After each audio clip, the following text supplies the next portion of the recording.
কতজন ছিল? একজন।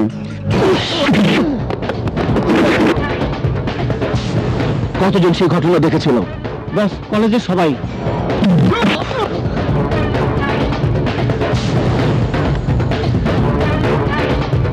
কথা ছিল তোরা আমার কলিজার টুকরা ভাইটাকে দেখে শুনে রাখবে, প্রয়োজনে আমার ভাইয়ের জীবন বাঁচাতে নিজেদের জান কোরবান করে দেবে।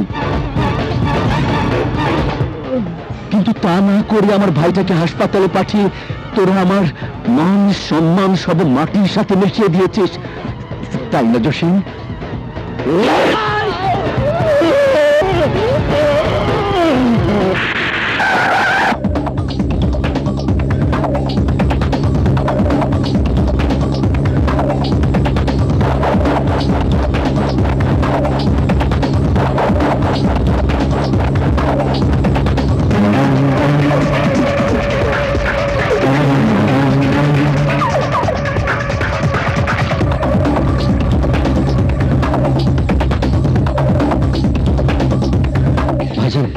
ও ছোট ভাইকে মেরেছে। অর্ডার অর্ডার ইওর অনার, আসামি জীবন রহমান সম্পর্কে সাক্ষীদেরকে আমি কিছু প্রশ্ন করতে চাই। ওনাকে আপনারা চেনেন? না, এর আগে কখনো দেখিনি। যে মামলায় ওনাকে আসামি করা হয়েছে সে ব্যাপারে আপনারা কিছু জানেন? জি না। ইওর অনার, গতকাল সকাল 9টায় নগর ইঞ্জিনিয়ারিং বিশ্ববিদ্যালয়ে আসামি জীবন রহমান প্রকাশ্যে এদেরকে মেরে আহত করেছে বলে নগর থানায় মামলা করা হয়েছে। বলুন, মামলা কে করেছে? আমরা কিছুই জানি না। তাহলে আপনাদের এই অবস্থা কি করে হলো? আমরা চিটাগাং বেড়াতে গিয়েছিলাম, ফেরার পথে আমাদের গাড়ি অ্যাক্সিডেন্ট করেছিল। পুলিশ রিপোর্টে আপনি সই করেছিলেন? জি, পুলিশ আমার সই নিয়েছে সত্য, কিন্তু কাগজে কি লেখা ছিল আমি তা জানি না।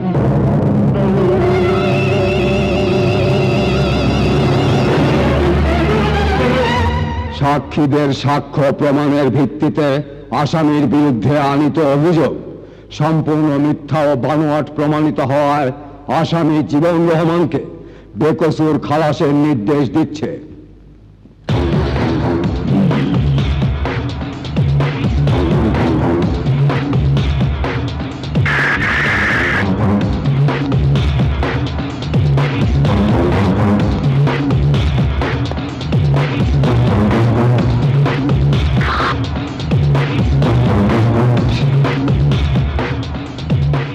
আপনার বুদ্ধি আছে, আপনার ভাই যে অন্যায় করেছে তা আপনি বুঝতে পেরেছেন। আপনার ভাই যাতে আইনের জালে ফেসে না যায় তার জন্য আদালতে আপনার লোকজনদের দিয়ে মিথ্যে সাক্ষী দিতে বাধ্য করেছেন। তোর ধারণাই ভুল। অ্যাটেম্পট টু মার্ডার কেসেই তোর কয়েক বছর জেল হতো। আমার ভাই যদি মারা যেত তাহলে তোর যাবজ্জীবন কারাদণ্ড হতো। এতদিন অপেক্ষা করার মতো ধৈর্য আমার নেই। জেলখানার মধ্যে তোকে খুন করতে পারবো না বলে তোকে জেলে বাইরে রাখার ব্যবস্থা করেছি। আমি যাতে নিজের হাতে গুলি করে মেরে তোর লাশটা 4 রাস্তার মোড়ে ঝুলিয়ে রাখতে পারি। What God wills no frost kill. ইচ্ছে করলেই তুই আমাকে মারতে পারবি না, because I am gladiator. Yes, আমার এই হাতটা ইস্পাতের চেয়েও শক্ত। এই হাত দিয়ে আঘাত করলে তোর বুকের পাঁজর ভেঙে টুকরো টুকরো হয়ে যাবে। তোর মুখে যদি মারি মুখের জিওগ্রাফি চেঞ্জ হয়ে যাবে। তখন তোর ভাই তোর চেহারা দেখে চিনতে না পেরে ভয়ে চিৎকার করে হার্ট ফেল করবে। হার্ট ফেল করবে না, হার্ট ফেল করলে তোকে শেষ করবো কিভাবে? অল্প বয়স, রক্ত গরম, তোর রক্তের তেজ আমি নিয়ে ফেলব। তোর শরীর থেকে সমস্ত রক্ত আমি চুষে নেব। তুই কি রক্ত চুষে নিবি? তোর শরীর থেকে যে রক্ত আমি ঝরাবো সেই রক্ত শূন্যতা দূর করার জন্য হাসপাতালের বিছানায় তোকে রক্ত দিতে দিতে ডাক্তারও ক্লান্ত হয়ে যাবে।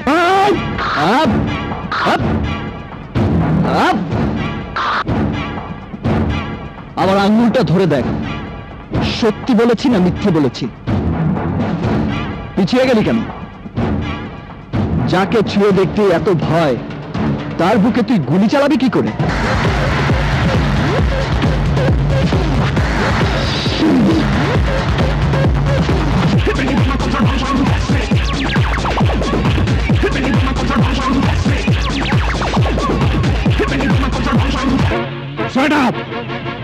অপরাধী কখনো স্বেচ্ছায় তার নিজের অপরাধ স্বীকার করে না। গুন্ডাদের সাথে মারপিট করে তুই অপরাধ করেছিস, যার জন্য তোকে আদালতে গিয়ে আসামির কাঠগড়ায় দাঁড়াতে হয়েছে। এখন এই মুহূর্তে তোকে বাড়িতে ফিরে যেতে হবে। না, আমার কারণে যে মেয়েটির জীবনে এত বড় বিপদ নেমে এসেছে, তাকে ফেলে আমি যদি চলে যাই, তাহলে বিবেকের দংশনে আমি ক্ষত বিক্ষত হব। নিজেকে আমার কাছে মনে হবে চরম অপরাধী। তুমি যতই বলো না কেন ভাইয়া, এভাবে আমি চলে যেতে পারি না। জীবন, চিৎকার করো না ভাইয়া। Don't tell an unpleasant truth. ওই জানোয়ারের দল যদি সাথী আবার ক্ষতি করার চেষ্টা করে, দেখার জন্য দেশে আইন আছে, পুলিশ আছে। কোন আইনের কথা বলছো তুমি? যে আইনের চোখে ধুলো দিয়ে আসলাম মির্জার মতো সমাজ বিরোধীরা সমাজের বুকে বুক ফুলিয়ে ঘুরে বেড়ায়। আমাকে এখান থেকে চলে যেতে না বলে তাদের তুমি সাহায্য করো, সাথীর সহজ সরল জীবনটাকে যারা অন্ধকারে ঢেকে দিতে চায়। ওই আসলাম মির্জার বড় ভাই সালমান মির্জাকে তুই চিনিস না। স্বার্থে আঘাত লাগলে ও নিজের বুকেও গুলি চালাতে পারে। একজন ক্রিমিনালের পক্ষ নিয়ে কথা বলা তোমার মতো পুলিশ অফিসারের সাজে না। ওই সালমান মির্জা আসুক আমার সামনে, এমন ভাবে মারবো বাকি জীবনটা ওকে হাসপাতালের বিছানায় শুয়ে ছটফট করতে হবে। জীবন, থামো। ওকে আজ আমি আমার কথা শুন বাবা। ও এখান থেকে চলে না গেলে আমি তোমাদের কারো কোনো কথা শুনবো না। আর ও যদি এখান থেকে না যায়, তাহলে তাহলে আমি এখান থেকে চলে যাবো। ভাইয়া, তুমি যদি মনে করো আমি এখান থেকে চলে গেলেই সমস্ত সমস্যার সমাধান হয়ে যাবে, তাহলে আমি এখানে আর থাকবো না। চলো মা, চলো মামা।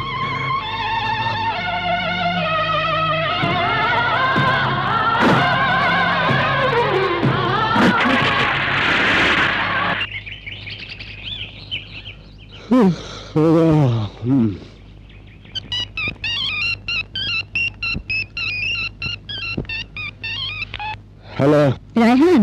কে মা? ঠিক মতো বাড়ি গেছো? হ্যাঁ বাবা, রাতে জীবনের রুমেই ছিল, কিন্তু ভোর হবার আগেই কাউকে কিছু না বলে মোটরসাইকেলটা নিয়ে ও বাড়ি থেকে চলে গেছে। মোটর সাইকেল নিয়ে চলে গেছে? সাথে সাথে সাথে সাথী বাড়িতে কে আছে? আপনি? আমি জীবন। ও, তুমি সেই অভিশপ্ত জীবন, যার কারণে ভাগ্য আমার সাথীকে আজ মরণের দরজা টেনে নিয়ে গেছে। শুধুমাত্র তোমার কারণে আজ আমাদের জীবনে নেমে এসেছে কঠিন অন্ধকার। আপনি একটু সাথীকে ডাকুন, ওর সঙ্গে একবার কথা বলেই আমি এখান থেকে চলে যাব। কি বলবে তুমি? আমাকে তুমি তোমার নিজের জীবনের চেয়েও বেশি ভালোবাসো? আমাকে চির আপন করে নিতে চাও? আমার জন্য তুমি তোমার নিজের জান কোরবান করতে পারো? সাথী, আগে আমার কথা শোনো। আমি তোমার কোনো কথাই শুনবো না। চলে যাও এখান থেকে, চলে যাও। বিশ্বাস করো সাথী, আমি সত্যিই তোমাকে ভালোবাসি।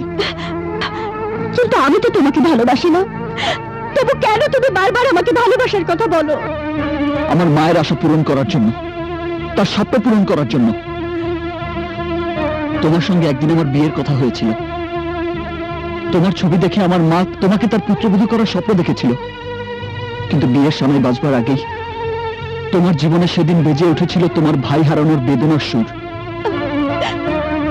সেদিনই মা হারিয়েছিল তার সন্তানকে, তোমরা হারিয়েছিলে একজন আদর্শবান ভাইকে। তোমার ছবি হাতে নিয়ে সেদিন আমি মনে মনে প্রতিজ্ঞা করেছিলাম, তোমার গলায় বিয়ের মালা পরিয়ে মায়ের আশা আমি পূরণ করবই। তুমি যেমন তোমার মায়ের আশা পূরণ করে মাকে খুশি করতে চাও, তেমনি আমি আমার বাবার আশা পূরণ করে বাবার আত্মার শান্তি দিতে চাই। আমার বাবার আত্মার শান্তির জন্য ঘর বাঁধা স্বপ্ন আমি চিরতরে বিসর্জন দিয়েছি। বাবা, সাথী,